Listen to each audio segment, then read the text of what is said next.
Hey everyone, I have some really big news to share. So, the first fake candidate trial concluded last week with a guilty verdict and some bombshell news that involves numerous Republican Party members and political operatives. Here's a brief recap in case you're kind of new to this 2020 ghost candidate slash fake candidate story. Various right-wing dark money groups paid large sums of money to help boost fake candidates in Florida. These candidates were promoted as progressive, anti-establishment Democrats when in reality, they were Republicans.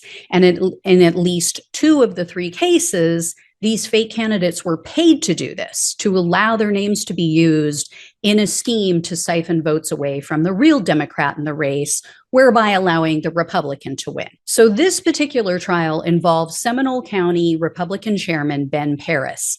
At the time of the 2020 election, Paris was working for Republican Jason Brodeur. He was running to unseat a Democrat named Patricia Sigmund. Brodeur was.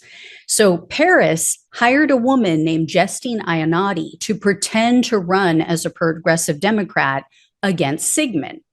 Paris also illegally donated to Iannotti's campaign under his cousin's name, which is basically the only charge he was facing in this trial.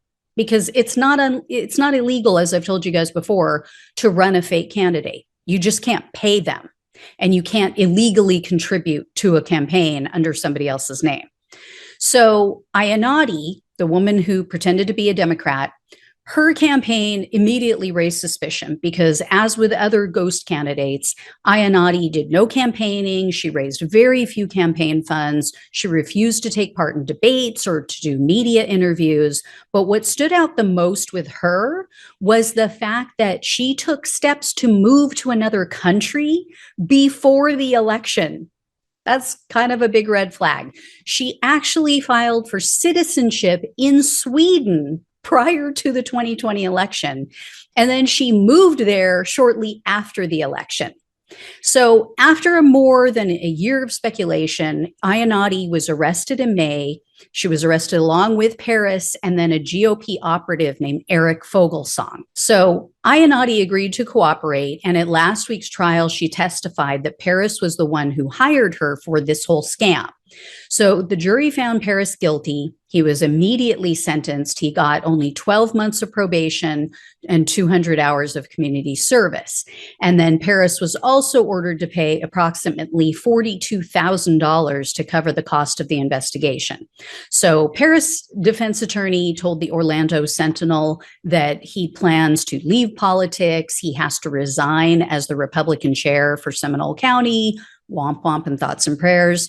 As for Iannotti and Fogelsong, they're still facing charges, and some of which are felonies. But this Paris guy appears to be just the tip of the iceberg because there was a bombshell dropped, which implicates sitting congressman and current Florida candidate Jason Brodeur. That was the guy he worked for, remember. Brodeur, who, by the way, is friends with Congressman Matt Gaetz, is said to have known about this whole fake candidate scheme in advance. As you all know, Gaetz's former BFF, Joel Greenberg, is looking at more than a decade in prison for sex trafficking of a minor and various other horrific crimes. So Greenberg agreed to a cooperation deal. So it was revealed in court just this last week because of this case that Greenberg took part in meetings with Brodeur and others in which they discussed this plot to run a fake candidate to get Brodeur into office. Greenberg told investigators, quote, Brodeur was there, present in the conversation, just like he'd be sitting around this table, and that he, quote, absolutely knew about the ghost candidate plot. Although he did concede that they didn't discuss specifics in front of Greenberg, he said, quote, not specific like, hey, we're going to do this at this day and this person will be used. It was more put together based upon a series of meetings and occurrences that I was present, of them discussing strategies. And then Greenberg alleges that Paris and Fogelsong took part in these meetings as well. And he gave the names of many other people who would have been present and who can corroborate his allegations. He said all of this under oath. And it was previously reported that Gates and a real estate developer named Chris Dorworth, who's very in with the whole Florida politics crowd, they also took part in a conversation about finding a ghost candidate to run against Brodeur's Democratic opponent. Now, all of these men deny knowing anything about this. They deny taking part in any fake candidate conversation or schemes. But it makes me wonder if this is why Gates hasn't been charged yet. I mean, we know that the Gates case has sprouted all kinds of new investigations, and all of these people are connected. In fact, Greenberg told the investigators that the political group of which he was a prominent member operated like a, quote, mafia. He described political operatives shifting money around, he said, and typically it was cash, and that they would hire each other for fake jobs where there was no actual work involved. Money laundering, basically. Greenberg also said that Frank Artiles was present at these mafia political meetings.